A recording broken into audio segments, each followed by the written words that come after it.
Хэвлэл мэдээллийн толон дахь хот олон улсын уралдааны шүүгчид Улаанудын хотын зөвлөлийн төслийг өндрөөр үнэллээ. Бурайдын зан заншил соёл хилээ мартахгүй баявраатай хэвлэлийн албаны бүтээл тус уралдаанд хүндтэй 2 дугаар байрыг эзэлжээ. Манай ажил үргэлж бурят хэл, соёл, уламжлалыг хадгалж хөгжүүлэхтэй холбоотой чиглэлүүдийг хамардаг. Гишүүд ярилцлага олон нийтийн арга хэмжээнд оролцохдоо эдгээр сэдвийг онцолж, бидэж мөн төрөл бүрийн видео бичлэг, медиа төслүүдийг бэлтгэн хүргэдэг юм. Тэдгээрийн нэг нь энэхүү шагнал хүртсэн төсөл юм а. Много разных медиапроектов, в том числе вот как раз вот это направление. Тус төслийн гол зорилго нь гишүүдийг төрийн албан хаагчид биш харин ч жирийн иргэдийн нэг гэдгийг харуулах явдал байлаа. Бичлэгүүдээр дамжуулан хүн төрлөختний энгийн гэхдээ хамгийн чухал үнд зүйлсийг хүргэхийг зорьсон. Жишээлбэл Ахмад үеэ хүндэтгэх, өдөр тутмын амьдралдаа үндэсний онцлогоо хадгалж үлдээх гэх зэрэг. Бид гишүүдэд дагалдан бурайд хэл дээрх ярилцлагуудад оролцож, мөн хотынхоо нийгмийн байгууллагуудтай, номын сан, сургууль зэрэг газруудтай хамтран ажилласан. Энэ төсөл маань ийм сайхан үнэлгээ авч, олонний талархлыг хүлээнэ гэж огт төсөөлсөнгүй. Бидэнд олгосон энэ хүндтэй үнэлгээ маш их урам өгч байна. Дашрам дуртахад хэвлэлийн алба шинэ онцгой төсөл хэрэгжүүлэхээр төлөвлөж байна. Дээдүүдийн дөм, хотын зөвлөлийн ойд зориулсан онцгой арга хэмжээ байх юм.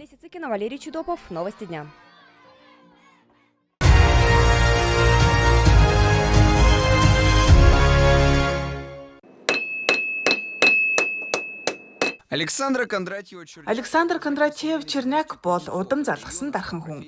Энэ мэргэжлийг тэр өөрөө сонгоогүй, харин мэргэжил нь түүнийг олжээ. Ээж аав хоёр нь дархны урлагт амьдралаа зориулж бараг хагас 100 жил алх төш хоёрын дунд ажиллаж ирсэн хүмүүс. Тэдний ур чадвар өндөр түвшинд үнэлэгдэж, Орос улсын улсын ерөнхийлөгч Владимир Путинд зориулсан мастер класс хүртэл зохион байгуулж явжээ. Александрач тэр хоёроос хоцролгүй өнөөдөр дархны урлагийн наадмын арт директор болжээ. Түүний уран бүтээлүүд бүс нутгийн өнцөг булан бүрт байдаг бөгөөд тэрээр хүч чадал, ур ухаанаараа дархны өв соёлыг авч яваа нэг юм. Эрхүү хотод манай гэр бүлийн бүтээл их бий. Энэ хашаа, сандал, гэрэлтүүлгийн шон гэд өчнөн юм бий. Харин Свирск хотод олон наадам зохион байгуулагддаг бөгөөд бид тэрэнд идэвхтэй оролцож, ур чадвараа харуулдаг. Дархны урлагт ур чадвар, төмөр, галын элч бүгд нэгдэж, хүн өөрийн сэтгэлд нийцсэн ямар ч бүтээлийг тойрох боломжтой байдаг. Александра өөрийн түүхэн дархны газар таах цэцэг баатрийн хуйг дуулга болон төмрөөр урлсан олон төрлийн урлагийн бүтээл тойрож байна. Энэхүү байшин 2010 онд Качугу аймгаас Тайлцын музейд шилжиж ирсэн бөгөөд энэ жил 115 жилийн тоогоо залгаж байна. Байшин дотор 100 дөөш хэдэн алх бий. Ажил эхлүүлэхийн тулд эхлээд галаасааж нүүрс болон төмрийг байрлуулан тохирсон хэмт халаах хэрэгтэй. Дараа нь уран бүтээлээ тойрож эхэлнэ. Одоо бид дэлбээ хийж үзнэ. Александрагийн хэлснээр энэ шинээр суралцчууд дарахчуудын хувьд хамгийн хялбар бүтээлүүдийн нэг юм байна. Харин миний хувьд хэрхэн гүйцэтгэхийг харцгаая. Уг нь энэ мэргэжилд эмэгтэйчүүд тун сайн зохицдог бололтой. Правильно, да? Правильно.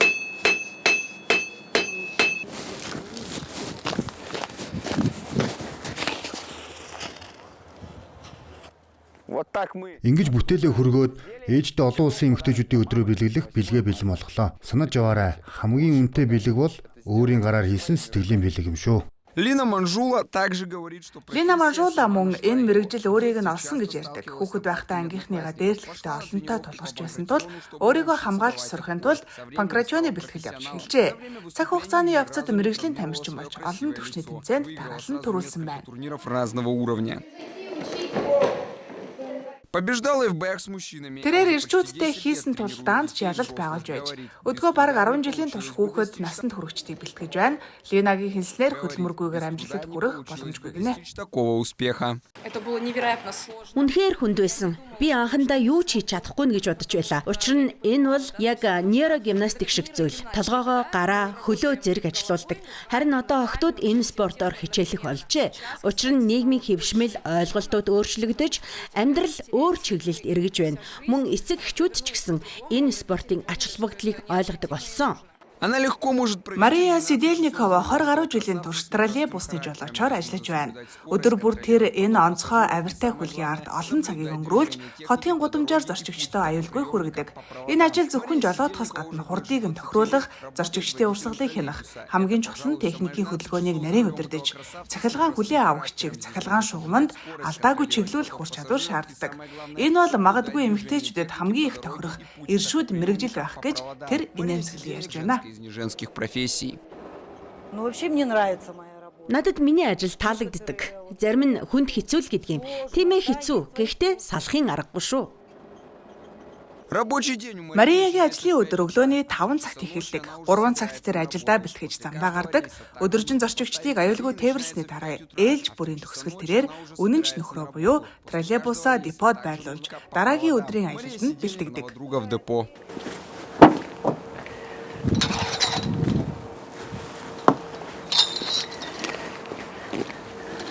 Сейчас Мария сидит. Одоо Мария зөвхөн туршлагатай жолооч биш, бас залуу үеийнхэн зааж сургадаг жолооч багш болжээ. Түүний ажлын нэг хэсэг нь диспетчер өрөөнд өнгөрдөг.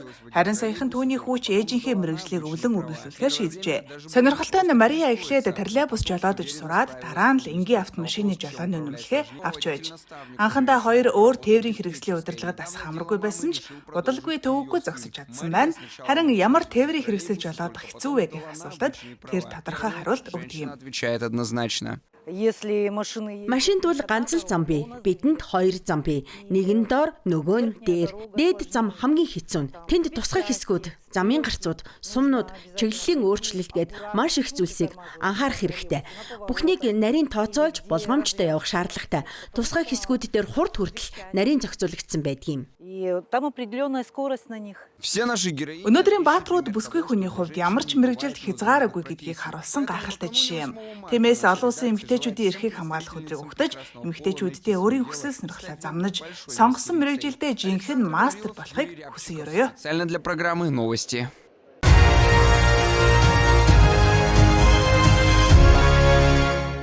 Скутер түрээсийн операторууд шинэ үйлрэлд бэлдэх ажлаа өнгөрсөн оны 11-р сард эхлүүлжээ. 5 сарын турш мэрэгжилтнүүд 1000 гаруй хөдөлгөөнд хэрэгслийг наривчлан шалгаж, хамгийн чухал нь тэдгээрийн бүрэн бүтэн байдал, хэвийн ажиллагааг баталгаажуулсан байна.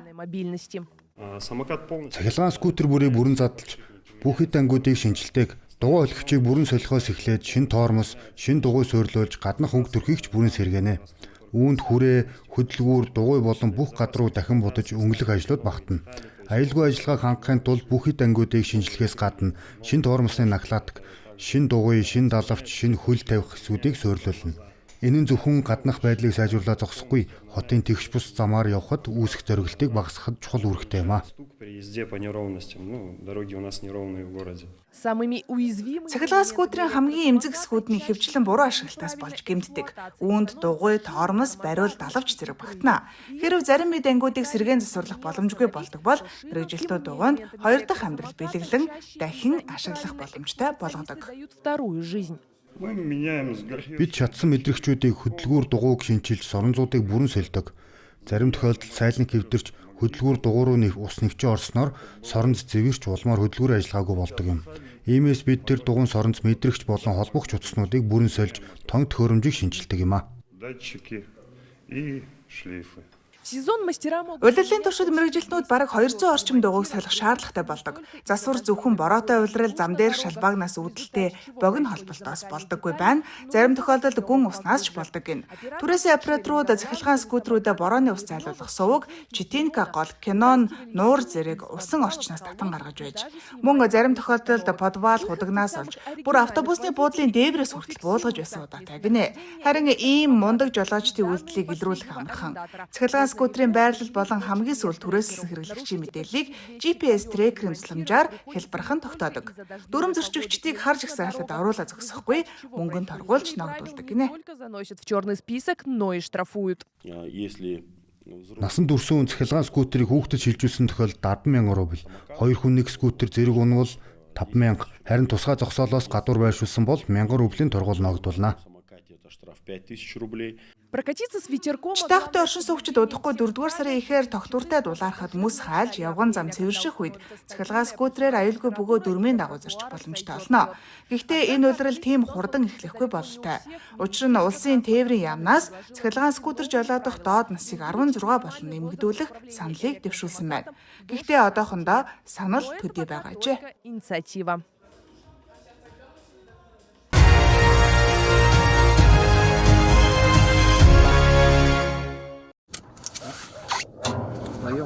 Баруун гарт нөгөн. За одоо нөгөө хөгийн шууд салга. Гарлаа. Тэнцвэрэл бууж эхлэе. Выпускаем. Фиксируйте. Начинает спуск. Отталкивается. Зима обычно период отпусков. Өвөл бол ой хэрийн төмөртэй тэмцэх нисхийн багийнхан хэвчлэн амралтын үе байдаг. Харин агаарын сургуультай эхлүүлэхээс өмнө Ми-8 нисдэг тэргээс бууж төмөр унтраадаг десантчид болон Ан-2 онгоцноос үсэрч хамгийн хүндрэлтэй бүсүүдэд ажилладаг шүхүрчид амралтын дараа ур чадвараа сэргээх шаардлагатай. Бэлтгэл зөвхөн үйл ажиллагаанд чиглэгдэхгүй. Тэдний бүх тоноглол хувцас хэрэгслэгч нарийн шалгаж бүрэн ажиллагаатай эсхийг нэгтэлдэг. СУР буултын систем нь Ми-8 нисдэг тэргээс бухад ашиглагддаг юм. Үүнийг ашиглан нисдэг тэргийн талбайг бэлтгэдэг. Биднийг зааварлагч буулгаж аюулгүй байдлыг хянаж бэлтгэл хэр хангагдсан болохыг шалгадаг юм а. Энд бүх зүйл бодит нөхцөлтэй ижил бөгөөд хөдөлгөөн бүр тодорхой утга учиртай. Жишээлбэл сургуулийн буултын үеэр десантчин галсан нөгчдөд зайлшгүй санах ёстой нэг зүйл бол доош суух явдал юм а. Десантчин нисдэг тэргээс гарч газар төрөх үед нисдэг тэрэг хөнгөрч аажмаар дээшлэх хандлагатай болдог. Иймээс десантчин доош бууж олсыг суллах ёстой. Үүний дараа тэр олсоо салгаж бүгд зүгээр би саллаа дараагийн үнийг буулгаж болно гэсэн дохио өгдөг юм.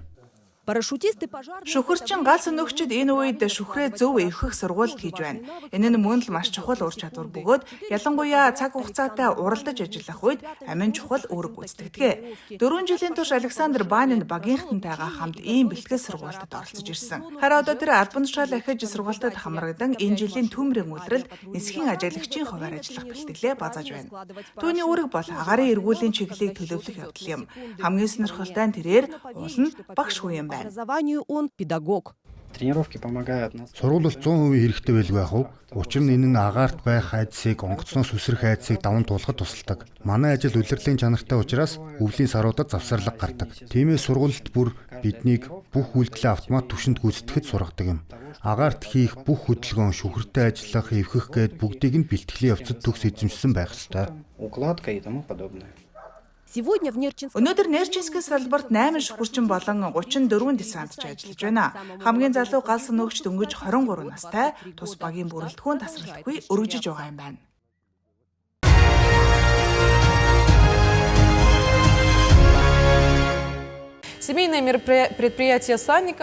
Үндэсний урчуудын өдрийг тохиолдуулан Якутск хотноо үндэсний хувцсны баярын жагсаал боллоо. Энэхүү жагсаалд 1000 гаруй хүн оролцсон бөгөөд тэдгээр нь ардын урчууд, оюутнууд, олон нийтийн байгууллагын төлөөлөгчид улсын төлөөллөөс бүрджээ. Үзэгчид болон оролцогчид бүгд нэр хүндтэй урлаачдын уралсан бүгд найрамдах улсын ард түмний өнгөлөг, олон төрлийн үндэсний хувцснуудыг үзэх боломжтой байна. Жагсаал бүгд найрамдах улсын төв талбайд томоохон осуухай бүжгээр өндөрлөлөө. По результатам контроля карантинные объекты не выявлены. Миний мөрөөдөл биеллээ. Би Якут үндэсний хувцастай болохыг мөрөөддөг байсан. Харин одоо хардаа энэ бүтээл бол 2 жилийн турш тасралтгүй хөдөлмөрийн үр дүн. Гайхалтай нь бид ийм олуулаа байжээ. Манай Якутын өв соёл энэ хөдөлгөөн өргөжин хөгжиж байгаад үнэхээр их баяртай байна. Би өөрийгөө Якут сайхан хүн гэдгээрээ үнэхээр их бахархаж байна. Путем экспертизы.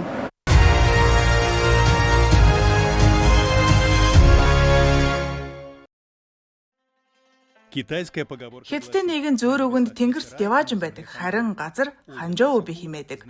Ханчжоу хотын алдарт бэлэг тэмдэг болох Сиху нуур олон үеийн уран бүтээлчид яруу найрагчдыг урамшуулсан гайхамшигт газар билээ. Тус нутгийн романтик домгууд нуурын эргээр аялахад онцгой уянгалаг өнгөйсийг нэмдэг. Их том нуур юм а. Их үзэсгэлэнтэй тунгалаг юм. Ирсэндээ тун баяртай байна. Олон хүний хувьд Ханжаа хотон цагаан могоон домогтой салшгүй холбоотой. Энэхүү түүх үеэс үед уламжлагдсан сүнс болон эгэл хүний хоорондын хайр дурлалын тухай өгүүлсээр ирсэн.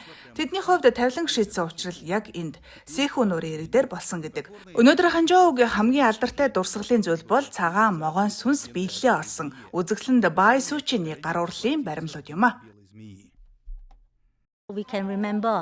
Бид энэ дөрвөн киног сайн санаж байна. Багадаа олон удаа үзсэн. Баатар эмэгтэй тунч зөрөгтэй хайр дурлалынхаа төлөө өөрийгөө золиослдог. Сонгодог кино урлагаас гадна Хятадын домогт суурилсан шин төслүүдж олон нийтийн анхаарлыг ихээхэн татаж байна. Үүний тод жишээ бол Нэж 2 хэмээх анимашн кино юм. Тус бүтээл дэлхийд даяар касын орлогын шин дээд амжилтуудыг эвдэж үзэгчдийн сонирхлыг ихээр татаж байна. С нетерпением жду. Би үзэн гэхээс тэсээ ядж байна. Малайзад 3 дугаар сарын дунд үеэс гарч эхлэх бололтой. Хятадаас харивагц яг гарч эхэлнэ гэсэн үг. Байгалийн үзэсгэлэнгээс гадна Ханжаа хот зочдод эртний түүхээр аялаж танилцах боломжийг санал болгодог. Тухайлбал Хүүцэн Ютан, Эмин сан нь Цин гүрний үе буюу 1644-өөс 1912 он хүртэлх. Түүхтэй бөгөөд Хятадын уламжлалт анагаах ухааны нууцад нэвтрэх, түүний өв соёлтой танилцах онцгой боломжийг олгодог юм. Би Хятад уламжлалт дэмжлэгийн талаар мэдэж авмаар байна. Дэлхийд даяар бүгд сонирхож байна шүү дээ. Хятад бол энэ тухай мэдэж болох төгс газар. Уламжлалт эмчилгээ бол хийн бус байгаль ихийн өгсөн бэлгээр эмчилдэг юм. Барууны арга барилаас шал өөр. Статистик мэдээгээр 2024 онд Ханжаа хотын зочид буудлуудад 1.2 сая гаруйд гадаадын жуулчин байрлажээ. Тус хот нь хамгийн ихээр Америк нэгдсэн улс, Малайз, бүгд найрамдах Солонгос улсын жуулчдын сонирхлыг татдаг байна. Бид тийм л уян ухаан болон виртуал бодит байдал ашигласан өвөрмөц аяллаа хөтөлбөрүүд шинэ маршрутуудыг боловсруулах төлөвлөгөөтэй байна. Энэ нутгийн зочдод өнгөрсөн одоо ирээдүг хослуулсан сонирхолтой өвөрмөц аяллаа туршлагыг санал болгох боломжийг бүрдүүлнэ. Бүх Хятадын ардын төлөөлөгчд их хурлын ээлжид чуулганы нээлтийн үеэр бүгд найрамдах Хятад ард улсын төрийн зөвлөлийн ерөнхий сайд Ли Цян Хятад улс гадаадд нээлттэй байдлын зарчмуудад тууштай байгаагаа дахин баталлаа. Эдгээр зарчмыг цаашид баримтлах нь дэлхийн өнцөг булан бүрээс ирэх жуулчид болон хөрөнгө оруулагчдын аяллыг хэлбэршүүлэхэд улам бүр тус болох хүлээлттэй байна хэмээн онцоллоо.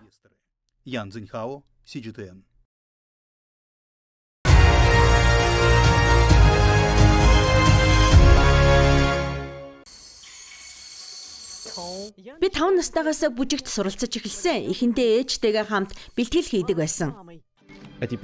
Одоо тэр өөрөө лецо бүжиг зааж 100 бүр 1000 гаруй хүүхдийг сургалтанд хамруулж байна. Тэрээр болон ханы үндэснүүдийн дунд түгээмэл байсан энэ уламжлалт урлагийн төрөл мартагдахгүй байгаасаа хэмээн найдаж байна. Их хөдөлгөөнтэй аялгууд дагсан бүжиг шүү. Спорт болон жүжигчилсэн элемент ихтэй юм а. Ян Юйни Хятадын баруун өмнөд хэсэгт оршин Юннан мужийн Хүнхэ тойрогт төржээ. 28 настай залуу бүсгүйн соёлын өвийг хадгалах үйлсэд оруулсан хувь нэмэр нь түүний нэрийг дэлхийд даяар алдаршуулж, улмаар бүх Хятадын ардын улс төрийн зөвлөлдөх зөвлөлийн гишүүн хэмээн нэр хүндтэй цолыг хүртэхэд хүргэжээ. Үнэхээр сэтгэл догтлон мөч. Хариуцлагыг бүрэн ухаарч байсан учраас тэр. Хүнхэ болон түүний хөрш зэрэгэлдээ тойргууд уулын ингэр даган цоврон буусан өргөн уудан будааны тариалангийн тавцангуу дараа алдартай. Эдгээр тавцангуудын түүх 1300 гаруй жилийн өмнөөс ихтэй бөгөөд өдгөө ЮНЕСКОгийн Бит бус соёлын өвгийн жагсаалтад бүртгэгдсэн байдаг. 2023 онд Ян Юйни бүх Хятадын ардын улс төрийн зөвлөлдөх зөвлөлийн гишүүн болсноос хойш эдгээр тавцангуудыг хадгалж хамгаалах асуудал түүний гол зорилтуудын нэг болжээ. Тодорхой санал боловсруулахын тулд тэрээр талбайн судалгаанд оролцож олон нийтийн санаа бодлыг судалсан байна. Бид энд 3 дахь жилдээ ажиллаж байна. Миний үйл ажиллагаа одоо хан үндэстний будааны тариалангийн тавцангуудыг экологийн хувьд хамгаалахаас хальж өргөжж байна. Би тариалангийн талбайн, байгалийн баялаг мөн манай бит бус соёлын өвд илүү их анхаарал хандуулж эхэлсэн. Хүмүүсийн санал бодлыг сонсож, тэдний дуу хоолойг хүндэтгэхийг хичээдэг. Ян Юйни намерена стать одним из лидеров. Ян Юйнигийн зорилго нь Хятадын соёлын чиг хандлагыг хөгжүүлэх, тэргүүлэх байр суурийг эзлэх юм. Энэ нь уламжлалт хувцсыг шинж шинжлэх эсвэл уламжлалт дуунууд ба бүжигт орчин үеийн элементүүдийг хослуулах зэрэг санаануудыг багтаадаг юм. Тэрээр эрчимтэй шийдвэр хэрэгтэй гэж үзэж байна. Ян Юйны өөрийнхөө болон ижил үзэлтэй залуучуудын хамтын хүчин чармаалтаар их нутгийн соёлын хөгжилд хувь нэмэр оруулна гэж найдаж байна. Түүний амжилт нь хүрээнийхээ уулсаас гадна хятадын соёлыг дэлхийд дахинд цэцэглүүлэхэд чухал үүрэг гүйцэтгэнэ гэж итгэж байна.